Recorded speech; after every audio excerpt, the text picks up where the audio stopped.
Watch this, bro. This conversation is so dope. I appreciate both of y'all, man, for this.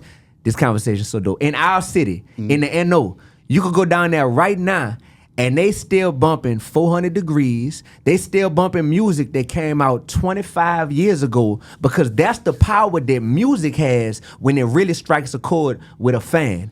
With that being said, Juvenile, Turk, all these brothers have grown up, have matured in so many different ways, but you got fans who are still attached to the old version of them. And that's what they're allowing to be in their spirit every day. And that's something to where you got 48-year-old men that's listening to the music that a dude made when he was 21 years old. Exactly. And you allowing that music to be the soundtrack to your life. That is a powerful attachment that we just got to be aware of. And then we got to say, whoa, let me not let that be unhealthy, because that turned you into a fiend, not a fan, a fiend. Exactly. One of my favorite albums of all time is Goody Mob, Soul Food. Okay, I bring it up damn near every show. Yeah. Okay, it's an album that aged well. I mean, it predicted the future. We lived a lot of the stuff that we saw in Cell Therapy video in real time during 2020. They made grown man music at that time that was just for the. I don't even understand how a young man that young could be thinking like a 45-year-old man. Yeah. We need more of that in the industry, but the question is. See that? No, I'm about to keep it all the way real. Come on. Yeah, no, we know what these folks want. Yeah. What makes the money is the sex, the drugs, and the violence. That's what's making the money. Exactly. At the end of the day, a lot of these folks are trying to pay their damn bills, so they like, you know what, sex, drugs, money, and violence.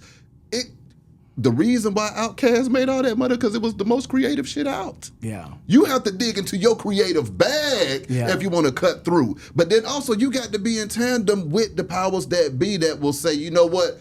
I will allow Turk to go out here and preach this gospel. I will allow Dee-1 to go out here and preach this gospel. And I'll put the bag behind the gospel. But if they're looking at their analytics and based off of historical, data, they're thinking, no, Shake What Your Mama Gave You is going to work better every damn time. Yeah. You know what? This is going to sell. This is going to fly off the shelves. You know something else that pissed me off? I don't know if y'all saw this. Lauryn Hill snapped the other day.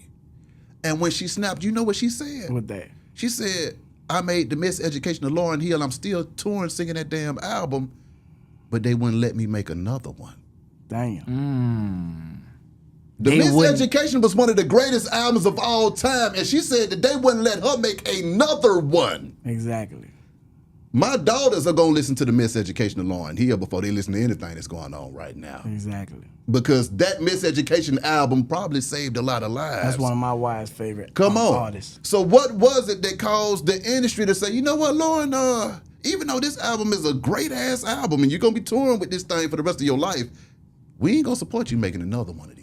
Where's that disconnect? Where's that coming from? Because when you got somebody that got the skills to pay the bills. Man, that's deep. You see what I'm saying? But then she says, they didn't let me make another album like that. It's stuck, man. It's stuck in time, and it all go back to that mighty dollar.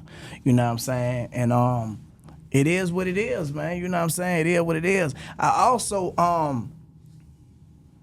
heard you speak on a lot of female artists, you know.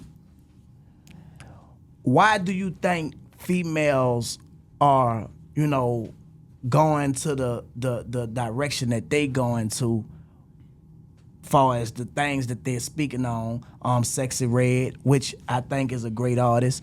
Having the sex tape released and then revealing that she's pregnant, and I just think it's degrading, you know what I'm saying? But why do you think they Now, I feel like the industry is glorifying our women to be a certain way, because if we gonna glorify women being this way, it should be all women and not just our women, you feel me? And you don't see Britney Spears, all the rest of Taylor Swift, you know what I'm saying? Any Adele, you know what I'm saying? You don't see them doing the things that our culture is doing. So don't say female this and this is how females are supposed to do. Why you think it's like that? Why are the women in the industry pushing the type of messages that they're overwhelmingly pushing right now? It's clearly in an effort to chase money and attention. It's that simple. It's not in an effort to represent themselves in the best manner possible, because they know that there's other aspects of who they are as people than what they putting out there on display. But they are seeing what the industry wants from them, what the fans seem to want from them, and they're like, bet, I could take it there if that's what y'all want, and I'm just gonna turn the volume up to 10, you hear me, and take it all the way there. That's why they doing that. And at the end of the day, it's about, who are we serving? Are we serving God, or are we serving the master called money? And people want to believe in God but serve money.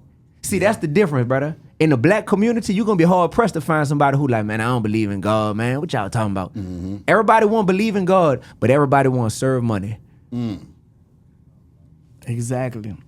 Well, I think all of these women are very talented, you know what I'm saying? And once again, their singles might be that, but when you listen to their music as a whole, just like the guys who rap about violence, when you listen to it as a whole, I don't think it's glorification no more, you know what I'm saying? Because I can take it here, I can take it there, but this is what's making my money, you know what I'm saying? But then we have to talk about a whole nother thing, and I don't think everybody is on that spiritual walk to where if we gonna be God, it's just gonna be God.